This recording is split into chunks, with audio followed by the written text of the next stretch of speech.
Hello everybody, Mike from StarStructure Telescopes. This video is going to be showing our ground board with and without the power ground board option. This should fit to pretty much any truss type telescope, Dobsonian. You would buy this if you want to install a Servocat on either a user-built telescope or a manufactured telescope. These boards are custom made to specific diameter, so please check with Servocat, showing him the clearances you have inside your rocker so we can get the appropriate diameter board. This particular board is being shown with the Astra Systems Power Ground Board kit installed. I want to point out that we do not sell the Astra Systems Power Ground Board kit separately. You can only buy it installed from me. We do change some things. We don't use everything that comes with the kit. If you would like to install a power ground board by yourself, you buy the kit directly from Astra Systems and you follow his directions. Do not try to combine the two, as there are differences. Our ground boards are standard in the sense that they have a fabricated aluminum edge with a wood core. This is a 3/4 inch plywood core. The aluminum edge is welded to a full aluminum sheet that is underneath the wood, laminated and mechanically fastened. Was designed to work with this inch and a quarter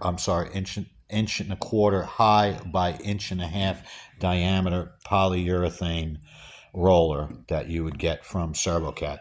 This board will work with smaller rollers such as the one that comes with the Servocat Junior, but if you go to the 2-inch size roller, you will need a thicker edge on the ground board, so please specify the size of your telescope. If you purchase the ground board with or without the power ground board option, it will always come with our top adjusting center bolt system. The way the system works is quite simple. You'll have a Teflon pad that will go over the center hole of the ground board. This is the same thickness as the Teflon riding pads. Then pressed into the bottom of the rocker will be this tapered bronze bushing. Note that the rocker will need to be drilled to 5/8 to accept this bushing, so you're going to need a 5/8 drill bit. That hole really needs to be drilled straight with some kind of drill jig. The idea here is we have this tapered bushing that'll be pressed into the underside of the rocker. When assembled, it's going to elevate the bottom of the rocker above the Teflon riding pads. Then, with the fully assembled telescope, it must be fully weighted up. You will put the center bolt in, and you will tighten it down, compressing the tapered bushing into the Teflon, getting your bottom of your rocker to just ride on the Teflon pads. You can adjust it to your desired stiffness or whatever you want, and then you back it off about 1/8 of an inch, and then you will put the lock nut underneath and you will tighten that. Just a note that our standard bolt is set up for a 3/4 inch rocker base with ebony star or RFP on the bottom that normally measures about 0.8 inches or just shy of 7/8, somewhere between 3/4 and 7/8. The bolt that we send should accommodate that all the way up to about 1.25 inches thick. If you have a thinner rocker base, then you may need to shim or let us know and we can send a shorter bolt. So what I've done here is I have the center Teflon pad, I have the tapered bushing pressed into the bottom of this board, which will represent your rocker. Then I have the stainless steel washer with the little nylon washer that'll come with it. Our center bolts are 1/2 inch hardened steel bolts, and they will be drilled to 1/4 inch in the center for the encoder, and they will have a set screw in them. So now what you want to do is you want to screw everything together, okay, and then bring the bolt down until it is just touching the inside of the rocker, right? It should float very freely. You'll see here that it's bouncing on the Teflon. At that point, you want to assemble your entire telescope. We want all the weight, the optics, we want paracores, we want maybe a middleweight eyepiece on there, finder scopes, podiums with DSCs on them, just everything assembled so we have all the weight on the center of the scope. Then you'll just simply grab a 3/4 inch wrench and you can tighten the bolt down until the board starts to touch the Teflon writing surface. The idea here is to get it to just touch. You don't want to go too far or you're kind of defeating the purpose. Although the way the system works, it will deflect back a little bit. So what I recommend doing is tightening it down until it's just touching, and then maybe give it a 1/4 turn more and then back it off another 1/8. So once it touches, 1/4 turn tighter and then back it off about 1/8 turn. So you'll get this thing spinning freely. Obviously, with the scope fully assembled, you'll be able to get a feel of how tight it is. Once you get your desired tightness, then you just flip everything over. You will put this nut on and tighten it very securely against the welded nut that's underneath the ground board. That will pretty much finish the installation of the drive board without the power ground board option. So moving on to the power ground board option. The ground board itself, when you order the power ground board option, will come fully wired. It will have the rings installed. It will have the receptacle in 1 foot of the ground board, and it will be fully wired underneath. So you won't have to do anything to the ground board itself. To do the install, you'll need screwdrivers, battery drill. If you have a set of drill bits that go from 1/16 to half, you pretty much got everything covered except, of course, the 5/8 bit that you'll need for the center hole of your rocker. In the event that your center hole is bigger than 5/8, let us know and we can give you a custom-made bronze bushing, pretty much up to any size you may have. I think most telescope manufacturers are using these type of bushings in their telescopes, although there may be a few that have gone with larger or Delrin type center systems. So just let us know what you got. Take pictures. Sending pictures is always good, and we'll do our best to accommodate what you have. Specifically in bits, you're going to need a 1/16, 1/8, 1/4, 5/16, and 3/8 bit to install the components for the power ground board inside your rocker.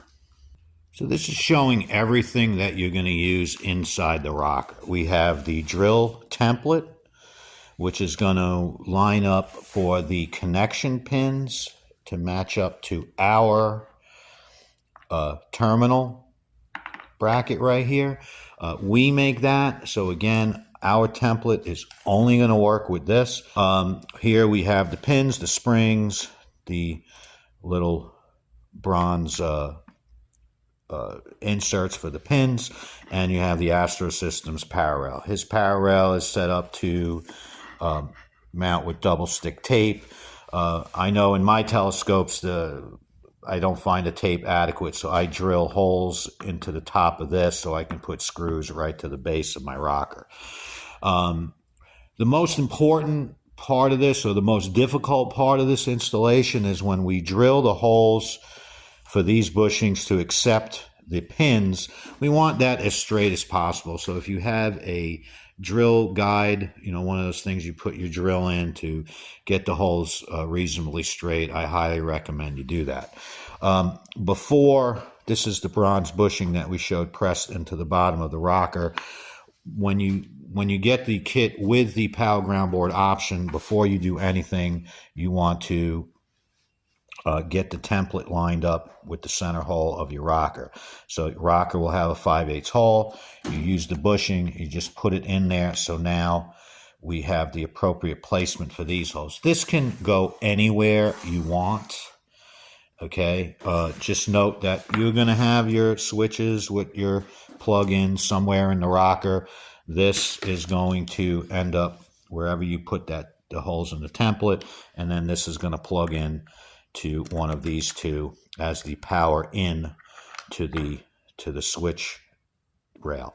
So just kind of, look twice, drill once, so you know that everything's going to line up. This should be enough wire on this to accommodate scopes up to about 22 inches, so you shouldn't really have a problem. So again, once you decide the location of this, what I recommend doing is drilling the middle hole, which is going to accommodate the screw to hold this down, and then actually put the screw in it to hold the plate from moving. These 4 holes are critical that the plate does not move. So the first step using the 1/8 inch bit is I'm going to drill the center hole. I'm going to put the screw in there. I don't have to screw it all the way down. I just want to screw it in so the plate can't move. Then I'm going to drill the 4 holes with the 1/8 inch bit. I'm not going to drill through the wood.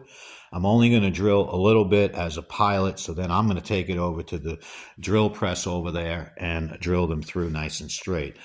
Obviously, not everybody's going to have a drill press big enough to do that with. So if you can get one of those drill guides so that your drill is drilling relatively straight, or if you're really good with a drill, some drills have bubbles on the back. Those are pretty good as long as whatever you have your board on is actually level. The bubble levels can get it close. It's better than nothing, let's put it that way. So here I've drilled the center hole. I've just screwed that in lightly. You can see this is not moving. So now I could take the drill and I'm just going to mark. I'm not drilling through. Mark, mark, mark, and that's it. So now I could take this screw out, remove this whole thing, and now I have my 5 holes marked. I'm going to take this to the drill press. I'm going to continue with the 1/8 inch bit, and then I'm going to take it up to 1/4, to 5/16, and then finally the end bit to 3/8.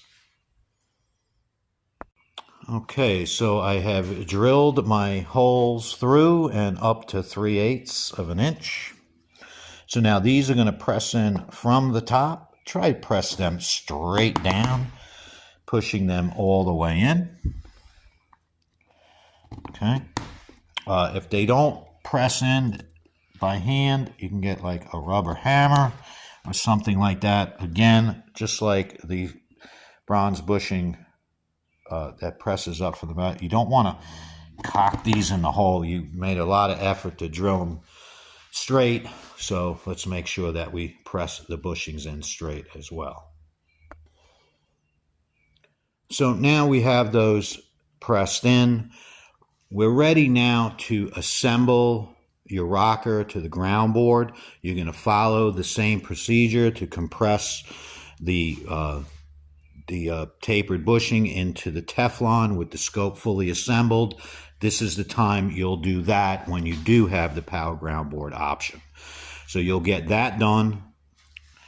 And we want to make sure that we finish messing around with how you want the scope to move before we continue with this. In other words, we don't want to be in a situation where we got the entire ground board assembled with all the springs and all the connectors on it and then find that we have to take everything apart again because the pins will fall out the bottom and the springs go through and it's just a mess. So let's make sure that before moving any further from this point that we have the compression bolt all taken care of, tightened up, everything's exactly the way we want it. Then you can take the tube out of the rocker again to come back and finish your ground board, your power ground board installation. So now we've compressed our center bolt. We got this thing moving just the way we want it. You can kind of look in there if you want, spin it around, make sure everything's lined up. At that point, you are dropping the connection pins in first to the 4 of them, 3, 4. Then you're going to put the springs like so. Right, and then at that point, you're taking this This has got screws that come through that are going to line up. Now, when you get it from me, it is always going to be set up that the center, these are touching the inner ring, these are touching the outer ring. The inner ring is always going to be positive. The outer ring will always be negative. So what's going to, on this, what's going to end up happening, you are going to have positive tip. Okay, now this can flip either way. There will be a mark on one side here or here that will indicate towards center. So when it has the mark, it will have center. I do not have it on there as I was doing this for the purpose of this video. But when you get the kit from me, there will be a groove right here on one edge, and that will indicate to center. So when you put it on, that will verify positive tip. You know, these things, these little multimeters, you can get these Harbor Freight. A lot of times they give them away, you know, when they have their specials, or I think you can buy them for like $6. It's worth it to have one just to check polarity and continuity when you're doing things like this. So my recommendation is always going to be, before you plug this in, you'll plug in the extension into the foot receptacle, hook it up to your power supply, and then check it here to ensure that you have positive tip. It's definitely worth the effort instead of you know, frying fuses and things like that. So now I went ahead and I screwed this down. What's important to note is this is not going to screw down flush. The screws going through there are actually not flush to the bottom of this plate. So the idea there is we want them to contact the bronze bushings so that they actually make more of a connection than just through the springs and the contact tips. Just helps with a more secure contact. So then from there, you will put your switch plate wherever you want it in the rocker. This plugs into one of these two. These should be considered input. These will all be on switches. So we have, you know, these two on that switch, these two on that switch, and so on. If you decide to bypass your power ground board, or in other words, use a battery internal of the rocker, I recommend unplugging this just so that you're not backfeeding through the ground board, which is unnecessary. So that should pretty much conclude the install that you'll have to do when you purchase the power ground board system from me. Again, most important thing is getting those pins to go through straight. As always, if you have any questions, feel free to email us or give us a call. Thank you and have a great day.